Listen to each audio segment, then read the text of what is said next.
Assalamualaikum warahmatullahi wabarakatuh. Salam rahayu, salam sejahtera bagi kita semua. Moga Gusti Allah paring rahmat dan keberkahan bagi kita semua. Amin ya rabbal alamin. Nah, kali ini Mbah Mul ingin memberikan sedikit pawajangan tentang bacaan sederhana melepaskan dari gangguan sihir dan gangguan jin.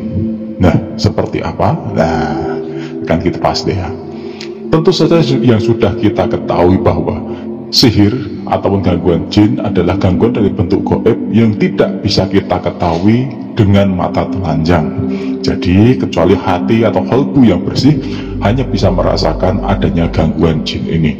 Nah, salah satunya untuk melepaskan gangguan itu tentu saja kita membaca bacaan-bacaan yang sudah diajarkan oleh Kanjeng Nabi Muhammad SAW, juga bacaan-bacaan yang ada di dalam kitab suci yang lain. Nah, terutama di kitab suci agama Islam. Kita sudah tahu jika kita ingin lepas dari gangguan jin, tentu saja kita membaca surat kulhu itu ya, kul wallahu ahad, kul a'udzu birabbin nas, kul a'udzu birabbil falaq. Makanya dikatakan sebagai kulhu geni ataupun kul buntar.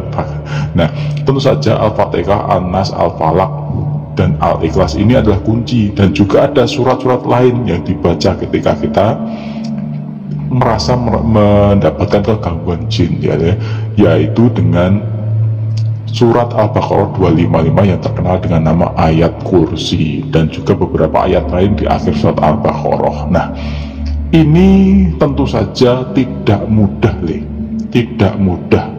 Kenapa Mbah Mul ngomong tidak mudah? Karena nek mung maca tok tanpa kita mengamalkan yang lain, kita percuma. Amalan itu akan berfungsi dengan baik, bacaan itu akan berfungsi dengan baik, tentu saja dengan laku. Kalau tidak ada lakunya, sama saja dan percuma. Tentu saja laku itu tidak harus dengan poso mutih dan sebagainya. Kalau kita membaca bacaan Al-Ikhlas, Al-Falaq dan An-Nas ini sebagai perlindungan diri, kalau kita tidak istiqomah sholat 5 waktu tepat waktu, banyak membaca Al-Quran, tindakan kita terarah dengan baik, banyak sholat malam dan banyak sodakoh, sama saja alias sami mawon, semua itu akan percuma. Kita kalau baca ataupun kena gangguan jin sama kena santet, terus kita langsung baca kul a'udzu birabbin nas, percuma. Walaupun sebenarnya juga tidak percuma, karena semua itu adalah kunci untuk mendapatkan hidayah dan petunjuk dari Gusti Allah agar penyakit itu bisa lepas. Tetapi untuk jadi sembuh, kesembuhan itu mutlak dari Gusti Allah. Kalau kita cuma baca tok ya percuma. Paling tidak kunci dari ayat itu agar jadi doa yang ampuh adalah satu, kita intinya adalah kepada pemilik dari ayat-ayat itu, sumber dari ayat-ayat itu, yaitu Tuhan Yang Maha Esa, Allah Subhanahu wa Ta'ala, Pangeran Akarya Jagat.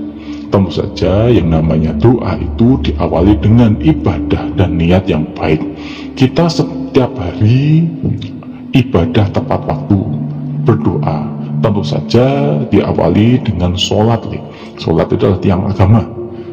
Kalau tidak sholat, tiang itu akan rubuh. Dan yang kedua adalah istiqomah, kita tepat waktu. Ada ibadah plus, di mana di situ ada ayat-ayat yang menyatakan bahwa kita harus ibadah plus. Di antaranya ada ibadah plus itu ibadah sunnah. Jadi kita setiap waktu ada ibadah sholat duha, sholat malam atau qiyamul lail ataupun sholat tahajud yang kita harus istiqomah. Kalaupun tidak, ya percuma. Kita baca pun 1000 kali pun tidak akan ngaruh, karena tidak ada manfaatnya jika cuma dibaca tok tanpa kita sholat, tanpa kita melakukan ibadah yang lain yang lebih utama. Sebenarnya jika kita sudah istiqomah menjalankan ibadah itu tepat waktu, 5 waktu itu tepat, kita berzikir karena Allah lillahi ta'ala, apapun, gangguan apapun tidak akan masuk. Jin, setan, santet, pelet ora bakal kalis, ora bakal nyedak, karena semua itu berhubungan dengan keyakinan diri kita. Jika kita mengamalkan itu semua, otomatis orang yang mau nyandat melet itu juga ora bakal tegel. terlindungi kita dari Allah, dari apapun oleh Allah Subhanahu wa Ta'ala, karena tindakan kita terarah ke akidah yang baik. Nah, itu sebenarnya hakikatnya ayat-ayat yang kita baca. Seperti halnya kita lihat ya, Qul a'udzu birabbin nas, katakan aku berlindung pada Tuhannya manusia. Kita itu berlindung pada Tuhannya manusia. Tuhannya manusia siapa? Allah Subhanahu wa Ta'ala, itu pasti. Malikin nas, rajanya manusia, yang merajai manusia. Ilahinas, Tuhannya manusia, ya pasti Tuhannya manusia. Min syarril waswasil khannas, tentu saja itu sudah jelas bahwa Allah itu segalanya, bukan karena kita itu membaca tok terus itu hilang, itu tidak. Tentu saja itu melalui pemahaman yang lebih tinggi. Tanpa kita membaca itu, kita paham, ibadah kita istiqomah, insya Allah juga tidak akan ada gangguan deh. Kalaupun ada, tingkatannya juga lebih tinggi, dan itu tidak mungkin karena sifatnya jika kita mengamalkan itu benar, kita baik dengan sesama manusia, baik terhadap sama alam yang ada di alam ini, tentu saja semua yang ada di dunia ini juga akan baik terhadap kita. Kita tidak semena-mena pada unsur lain, baik sama manusia ataupun sesama unsur yang ada di alam ini, termasuk jin, hewan, tumbuhan, dan beberapa unsur gaib lain yang ada di dunia ini. Kita lihat saja beberapa tuntunan itu banyak sekali yang bacalah ini sekian ribu kali, insya Allah jin itu lepas, gangguan santet hilang, pelet juga lepas. Tetapi jika kita tidak mengamalkan itu sebelumnya, tidak ibadah dengan istiqomah sebelumnya, tidak mengesahkan Gusti Allah itu sebelumnya, memang tidak ada keregulasian sebelumnya, itu sama aja alias sami mawon le. Makanya kunci dari sebuah ibadah agar menjadi ampuh ataupun pisau yang akan jadi tajam adalah diasah setiap waktu agar pisau itu tetap tajam. Seperti halnya doa itu adalah dari lisan. Lisan itu akan menjadi tajam dan membara jika kita sering dilafazkan ayat-ayat Allah, sering istiqomah dalam menjalankan ibadahnya, dan sering kita latih dalam doa dan tawadu ketika kita beribadah. Nah, itu kunci dari semua itu adalah itu.